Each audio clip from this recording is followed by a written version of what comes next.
Praise the Lord. கர்த்தரும் இரட்சகரும் ஆகிய இயேசு கிறிஸ்துவின் இனிய நாமத்தினாலே உங்கள் அனைவருக்கும் என் அன்பின் வாழ்த்துக்கள். இந்த புதிய நாளை காண செய்த தேவனுக்கு ஸ்தோத்திரம் உண்டாவதாக. கர்த்தருடைய கிருபை உங்கள் அனைவரையும் சூழ்ந்து கொள்வதாக. எசையா தீர்க்கதரிசன புஸ்தகம் 62வது அதிகாரம் 10வது வசனம். வாசல்கள் வழியாய் பிரவேசியுங்கள், பிரவேசியுங்கள். ஜனத்துக்கு வழியை செவ்வைப்படுத்துங்கள், பாதையை உயர்த்துங்கள், உயர்த்துங்கள். அதில் உள்ள கற்களை பொறுக்கி போடுங்கள், ஜனங்களுக்காக கொடியை ஏற்றுங்கள். கர்த்தருடைய பரிசுத்த நாமம் மகிமைப்படுவதாக. வாசல்கள் வழியாய் உட்பிரவேசியுங்கள். நானே வாசல் என்று கர்த்தர் சொல்லியிருக்கிறார். இயேசு கிறிஸ்துவினூடாய், அதாவது அவர் காண்பித்த மார்க்கம், அவர் நியமித்த ஓட்டம், அதிலே நாம் பயணிக்க வேண்டும்.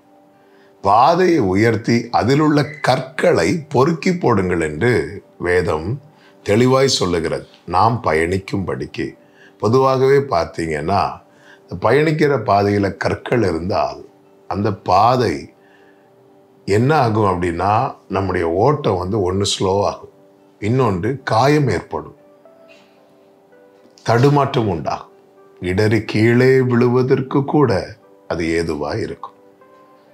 ரயில்வே ட்ராக்ல ஒரு கல்லை வச்சாலே போதும் அந்த ட்ரெயின் தடம் புரண்டு போவதற்கு. அதனாலதான் ஆண்டவர் சொல்லுகிறார், நியமிக்கப்பட்ட ஓட்டத்துல பொறுமையா ஓடு. நீ பாரு, உன்னை விழத்தழுவதற்கு ஏதுவான கல் அதுல இருக்குதா, உனக்கு காயத்தை உண்டாக்குகிற ஒரு காயம் ஏற்பட்டாலே அந்த பாதை முடங்கி விடும் அல்லவா. அதெல்லாம் கிளியர் பண்ணிட்டு போகணும். நம்முடைய வாழ்க்கையில நாம் முன்னோக்கி செல்வதற்கு எது எது தடையா இருக்கிறதோ அது எல்லாமே கற்கள் தான். அதை பொறுக்கி போட வேண்டும். நம்மால் முடியாத கற்கள் இருக்கும். இயேசு கிறிஸ்து உயிர்த்தெழுந்த அந்த அதிகாலை வேளையில ஸ்திரீகள் சொல்லி கொண்டு போனார்கள் அல்லவா, அந்த பெரிய கல்லை நமக்காக யார் புரட்டி போடுவான்ட்டு. வந்து பார்த்தபோது ஒரு தூதன் அந்த கல்லை புரட்டி போட்டு அதற்கு மேலே ஏறி உட்கார்ந்து இருக்கிறான். நம்மால முடியாதது என்று இருக்கிறது, அதையெல்லாம் கர்த்தர் நமக்காக செய்வார். ஆனால் நம்மால் முடிந்த, நமக்கு காயத்தை உண்டாக்குகிற அதுல பல கற்களும் நாமே போட்டது, அதை நாம தான் மாற்ற வேண்டும். கர்த்தருக்கு மகிமை உண்டாவதாக. லாசருவை உயிரோடு எழுப்ப இயேசு வந்தபோது ஜனங்கள் அந்த கல்லறை மூடி வைத்த கல்லை ஜனங்களை வச்சு எடுக்க வைத்தார். அந்த கல்லை புரட்டி போடுங்கள் என்றார். யார் அந்த கல்லை மூடி வச்சாங்களோ அவங்களே அந்த கல்லை இப்பொழுது புரட்டி போடுகிறார்கள். அதுபோல நம்முடைய வாழ்க்கையில நாமே சில கற்களை வைத்திருக்கிறோம் தடையாக. சில கனியற்ற அந்தகார கிரியைகள், பிரயோஜனமற்ற காரியங்கள், இவைகளெல்லாம் நமக்கு காயத்தை உண்டாக்கும், நம் பாதையை முடக்கும், நம்மை முன்னோக்கி வேகமாய் செல்வதற்கு இவைகளெல்லாம் தடையா இருக்கும்.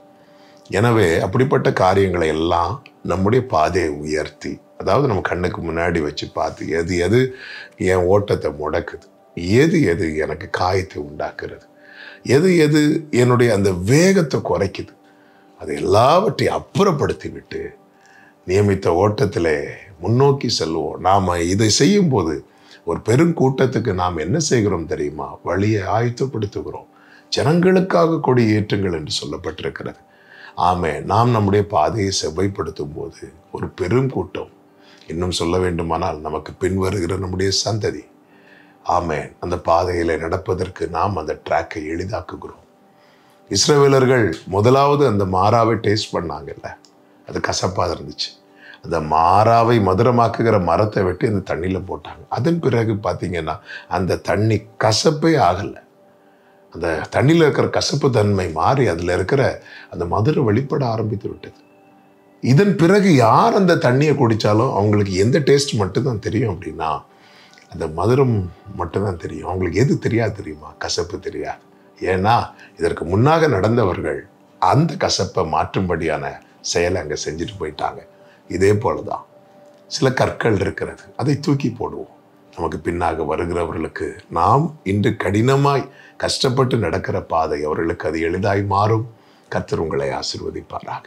ஜெபிக்கலாமா? எங்கள் நல்ல தகப்பனே, எங்கள் பாதையிலே எங்களை விழத்தள்ளுகிற, தடுமாற பண்ணுகிற கற்களை பொறுக்கி போட எங்களுக்கு கிருபை தாரும்.